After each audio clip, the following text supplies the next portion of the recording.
Good morning friends, आप सबों का हमारे चैनल एके ट्यूटोरियल्स में स्वागत है। आज जो हम लोग टॉपिक स्टडी करने जा रहे हैं वो है VAC value added course 1 semester 1 के छात्रों के लिए BA बैचलर इन आर्ट्स का VAC value added course Swachh Bharat value added course 1 VAC 1 स्वच्छ भारत का टॉपिक है। आज हम लोग पहला क्वेश्चन डिस्कस करने जा रहे हैं। इसका हमने ऑब्जेक्टिव वीडियो पहले ही बना दिया है, अगर आपने वो नहीं देखा है तो जा कर के देख लें। और चैनल को अब तक आपने सब्सक्राइब नहीं किया है तो ज़रूर सब्सक्राइब कर लें। स्वच्छता का क्या अर्थ है और इसके कौन कौन से घटक हैं, कौन कौन से फैक्टर्स हैं, elements. What is meant by cleanliness, what are the ingredients of cleanliness, what are the factors of cleanliness. कह रहा है स्वच्छता का क्या अर्थ है, इसके कौन कौन से घटक हैं। आइए इसका उत्तर देखते हैं। गांधी जी ने कहा था, Mahatma Gandhi father of the nation, जिसको राष्ट्रपिता बापू के नाम से भी हम जानते हैं, उन्होंने कहा था, गांधी जी ने कहा था कि स्वच्छता राजनीतिक स्वतंत्रता से अधिक महत्वपूर्ण है। हमारे देश में जो राजनीतिक आज़ादी है उससे भी ज़रूरी है क्या, स्वच्छता, साफ सफाई। स्वच्छता राजनीतिक स्वतंत्रता से भी क्या है, अधिक महत्वपूर्ण है। इसमें कोई संदेह नहीं है कि स्वस्थ नागरिक ही एक सशक्त राष्ट्र का क्या कर सकता है, निर्माण कर सकता है। इसमें कोई संदेह नहीं है, कोई प्रकार का कन्फ्यूजन नहीं है, डाउट नहीं है कि अगर इस देश के नागरिक जो हैं, ठीक है, इस देश के जो सिटीजन्स हैं, अगर वो स्वस्थ रहेंगे, हेल्दी रहेंगे तो देश भी क्या होगा, एक सशक्त राष्ट्र बनेगा। लेकिन स्वस्थ नागरिक तभी होंगे जब उनके चारों तरफ स्वच्छ वातावरण होगा। स्वच्छ नागरिक कब होंगे, जब उनके चारों तरफ स्वच्छ वातावरण होगा। स्वच्छता एवं स्वस्थता में सीधा संबंध है, स्वच्छता एवं स्वस्थता में सीधा संबंध है। इस सत्य को कोई नकार नहीं सकता, ये जो सत्य है इसको कोई नकार नहीं सकता। इसमें कोई अतिशयोक्ति नहीं होगी यदि हम यह कहें कि स्वच्छ देश स्वस्थ नागरिकों का गारंटी कार्ड है। इसमें कोई भी प्रकार का डाउट नहीं होगा अगर हम यह कहें कि स्वच्छ देश स्वस्थ नागरिकों का गारंटी कार्ड है। यही नहीं, जो देश और उसके नागरिक स्वच्छ और स्वस्थ होंगे वह देश ही क्या हो जाएगा, समृद्ध हो पाएगा। क्योंकि स्वस्थ माहौल में ही कोई देश और उसके नागरिक समृद्धता के बारे में सोच समझ सकते हैं और उसमें अपना योगदान दे सकते हैं। और यही नहीं, एक स्वच्छ स्वस्थ देश विश्व पर्यटन नक्शे पर अपनी अलग पहचान कामयाब कर सकता है, बना सकता है, कायम कर सकता है और दुनिया भर के टूरिस्ट को, पर्यटकों को भी अपनी ओर आकर्षित कर सकता है। जैसे भारत का एक राज्य है सिक्किम, वहाँ चले जाएं, पूरा स्वच्छता आपको देखने को मिलेगा, तो मन मोह लेता है वहाँ की स्वच्छता। जब आप जाते हैं तो आपको पुनः वहाँ जाने का मन लगता है, वहाँ का जो रोल आपको बहुत सुंदर लगता है।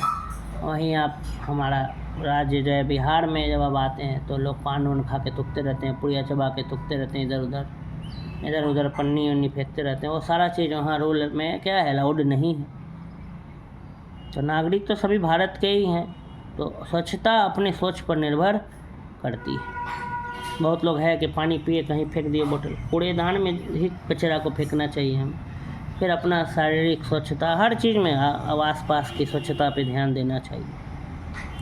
तो वही लिखा है। यही नहीं, एक स्वच्छ स्वस्थ देश विश्व पर्यटन नक्शे पर अपनी अलग पहचान कायम कर सकता है और दुनिया भर के पर्यटकों, टूरिस्ट को भी अपनी ओर आकर्षित कर सकता है। पर्यटकों के आने जाने से हमें न केवल विदेशी मुद्रा मिलती है बल्कि वैचारिक धरातल पर भी व्यक्ति और देश क्या होते हैं, समृद्ध होते हैं। हमारी कई बीमारियों का कारण हमारे शौचालयों की स्थिति और किसी जगह व हर जगह शौच करने की बुरी आदत है। बाद में उन्होंने ये भी कहा, जहाँ स्वच्छता होती है वहाँ देवता निवास करते हैं। इसी सत्य को ध्यान में रखकर प्रधानमंत्री श्री नरेंद्र मोदी जी को स्वच्छ भारत अभियान देश को स्वच्छ बनाने के मुद्दे पर दिखाई गई एक दिशा और इस समस्या के समाधान का क्या है, एक प्रयास। नरेंद्र मोदी ने स्वच्छ भारत अभियान चलाया, जिसके कारण आज हर जगह शौचालय निर्माण, फिर बहुत सारे काम हो रहे हैं। फिर स्वच्छता, कौन सा राज्य कितना स्वच्छ रह रहा है उस पर सर्टिफिकेट भी, प्रमाण पत्र भी दिए जाते हैं। रैंक भी दिया जाता है अलग अलग कि किसका रैंकिंग कितना रहा स्वच्छ भारत में। प्रतिस्पर्धा अब कर रहे हैं एक राज्य दूसरे राज्य से साफ सफाई के मामले में। हमारी कई बीमारियों के कारण हमारे शौचालयों की स्थिति, जो टॉयलेट्स का जो स्थिति है, और किसी जगह या हर जगह शौच करने की बुरी आदत है। बाद में उन्होंने यह भी कहा कि जहाँ स्वच्छता होती है वहाँ देवता निवास करते हैं। इसी तथ्य को ध्यान में रखकर प्रधानमंत्री नरेंद्र मोदी जी स्वच्छ भारत अभियान, देश को स्वच्छ बनाने के लिए एक नया इनिशिएटिव शुरू किए हैं, और इस समस्या का समाधान का यही प्रयास। स्वच्छता का अर्थ आमतौर पर कूड़े कचरे की सफाई से सिर्फ लिया जाता है, जबकि ऐसा नहीं। वास्तव में स्वच्छता एक समग्र विचार है, इंटीग्रेटेड सोच है, जो 9 घटकों से मिलकर बना है। मैंने हर ये 9 पॉइंट्स पर हमको विशेष ध्यान देना है, तो ही हम क्या कहला पाएंगे, स्वच्छ कहला पाएंगे। और स्वच्छ रहेंगे तो स्वस्थ रहेंगे। ठीक है। पहला है मानव मल का सुरक्षित निपटान। इंसान जो पैखाना करता है, लैट्रिन करता है, उसका सुरक्षित क्या होना चाहिए, निपटान होना चाहिए। उसका ट्रीटमेंट, वेस्टेज जहाँ सही से उसको क्या करना होगा, उस वेस्ट को दूर करना होगा। दूसरा है पशु मल का सुरक्षित निपटान, जानवरों का जो टॉयलेट्स है। तीसरा है स्वच्छ पानी व उसका सुरक्षित भंडारण एवं रख रखाव। चौथा है व्यक्तिगत सफाई, जिसमें मासिक धर्म के दौरान सफाई भी शामिल है। पांचवा है मकानों की सफाई। छठा है भोजन की स्वच्छता। सातवां है गंदे पानी की निकासी की व्यवस्था। गंदा पानी निकलना चाहिए सर। जैसे पश्चिम पाली में आप जाएंगे, देखेंगे पश्चिम पाली चौक पर पूरा नदी जैसा बन गया है, पानी जम गया है, गंदा पानी का निकासी की व्यवस्था नहीं है, पानी निकल नहीं पा रहा है। फिर कूड़े कचरे की समुचित व्यवस्था, और लास्ट में सामुदायिक सफाई, समाज की सफाई। तो ये 9 घटक हैं, ये सभी का अगर हम ध्यान रखेंगे तो हम स्वच्छ भारत का क्या कर सकते हैं, निर्माण कर सकते हैं। पहला है मानव मल का सुरक्षित निपटान करना होगा। दूसरा पशु मल का सुरक्षित निपटान करना होगा। मल मने पैखाना।